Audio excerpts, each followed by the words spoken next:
যেই সমস্ত মানুষ বলেন সমস্ত মুসলিম জান্নাতে যাবে, কিন্তু যারা মূর্তি পূজা করে অর্থাৎ অন্য ধর্মের মানুষ যারা আল্লাহর নামে শিরক করে তারা সবাই জাহান্নামে যাবে, আজকের ভিডিও তাদের জন্য। ইসলাম ধর্মের পবিত্র ধর্মগ্রন্থ কোরআনের সূরা আন-নিসার 48 নম্বর আয়াতে স্পষ্ট বলে, নিশ্চয়ই আল্লাহ তার সঙ্গে শরীক করা ক্ষমা করবেন না, এটা ছাড়া অন্য সব যাকে ইচ্ছা তাকে মাফ করবেন। যে আল্লাহর নামে শরীক করলো সে এক মহা অপবাদ আরোপ করলো। অন্যদিকে সূরা আন-নিসার 116 নম্বর আয়াতে একই কথা বলে। অন্যদিকে সহিহ বুখারী এবং সহিহ মুসলিমের হাদিসে স্পষ্ট বলে, হে আদম সন্তান, তুমি যদি আকাশ সমান পাপ নিয়ে আমার কাছে আসো কিন্তু আমার সঙ্গে শিরক না করো তাহলে আমি তোমাকে ক্ষমা করে দেব। অর্থাৎ এখান থেকে স্পষ্ট বোঝা যায় আল্লাহর সঙ্গে শিরক ব্যতীত একটা মানুষ যেই পাপ করুক না কেন তিনি ক্ষমা করে দিবেন। এবার আসি শিরক কাকে বলে। শিরক কথার অর্থ হলো আল্লাহ ব্যতীত অন্য কাউকে সৃষ্টিকর্তা ভাবা, অর্থাৎ কোনো মূর্তিকে কখনো সৃষ্টিকর্তা বলা যাবে না। এগুলোকে কেউ যদি ঈশ্বর মানে তবে তার পাপ পৃথিবীর শ্রেষ্ঠতম পাপ, যা তিনি কোনোদিন ক্ষমা করবেন না। অর্থাৎ এখান থেকে স্পষ্ট বোঝা যায় আপনি একজন সদ্যজাত বাচ্চাকে রেপ করেন, তারপর আল্লাহর কাছে ক্ষমা চান, তিনি চাইলে ক্ষমা করে দিবেন। কিন্তু আপনি যদি মূর্তিকে ঈশ্বরের প্রতীক হিসেবে পুজো করেন সেটাকে কোনো রকম ভাবে ক্ষমা করবেন না, যদিও আমার পুজোর মূল উদ্দেশ্য ছিল ঈশ্বর। কি আজব কথা তাই না?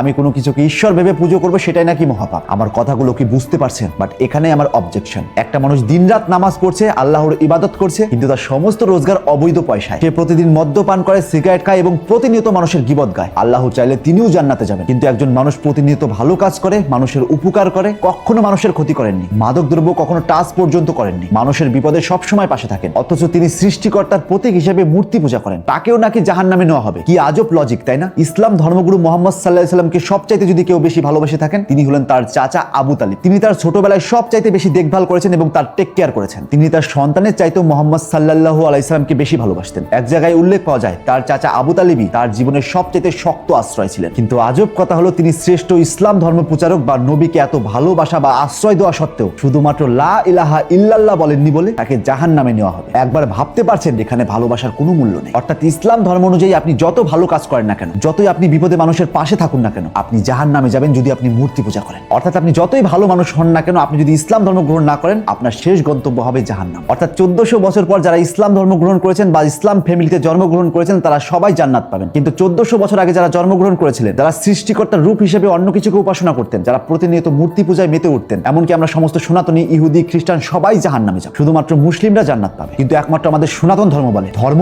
Doesn't matter. তোমার কর্ম ভালো মানে তুমি স্বর্গে সিলেক্টেড। তোমার ধর্ম কি তা দেখে তোমাকে স্বর্গে নেওয়া হবে না। তোমার কর্ম ভালো থাকলে তুমি সৃষ্টিকর্তা রূপে যাকেই পুজো করো না কেন তুমি 100% স্বর্গে যাবে। তাই হিন্দু ধর্মের পবিত্র ধর্মগ্রন্থ শ্রীমদ ভগবত গীতায় ভগবান শ্রীকৃষ্ণ বারবার বলেন নিজ কর্মই করো, কারণ কর্ম থেকেই ফল জন্মায়, কারণ কেউ কর্ম ছাড়া কখনোই মুক্তি পায় না। অন্যদিকে মনু সংহিতা বলে মানুষের শুভ অশুভ ভবিষ্যৎ মানুষের কর্মের দ্বারা নির্ধারণ করা হয়। আমাদের সনাতন ধর্ম এমন একটা ধর্ম যেখানে কোনো মন্ত্র বা সূরা পড়ে হিন্দু হতে হয় না। যে সৎকর্ম করে, মানুষের উপকার করে, যে সৃষ্টিকর্তার উপর বিশ্বাস রাখে সেই সনাতনী। আর একটা কথা কখনোই ভুলে যাবেন না, 1400 বছর আগে কিন্তু সমগ্র মানুষ মূর্তি পূজা করতেন। এই মূর্তি পূজা 2-1 দিনের প্রথা নয়। আমার ভিডিওর উদ্দেশ্য কোনো ধর্মকে ছোট বা অসম্মান করা নয়। আমার ভিডিওর মূল উদ্দেশ্য মানুষকে সত্যটা বলা। আর সত্য হলো নিম পাতার মতো, খেতে তেতো হলেও উপকার আছে। কমেন্টে বাজে মন্তব্য করার আগে লজিক দিয়ে ভাবুন, নিজেকে প্রশ্নবিদ্ধ করুন। আর বাজে মন্তব্য করলে সত্যটা মিথ্যে হয়ে যায় না, আর মিথ্যেটা সত্য হয়ে যায় না। যারা বলছেন আমি ভুল বলেছি তারা কমেন্ট বক্সে সত্যটা বলে আমাকে মিথ্যা প্রমাণ করুন। তাই আজ থেকে চোখ খুলুন আর এরকম ইন্টারেস্টিং ভিডিও প্রতিনিয়ত পাওয়ার জন্য তাপস এক্সপ্লোরার পেজটিতে ফলো দিয়ে রাখুন।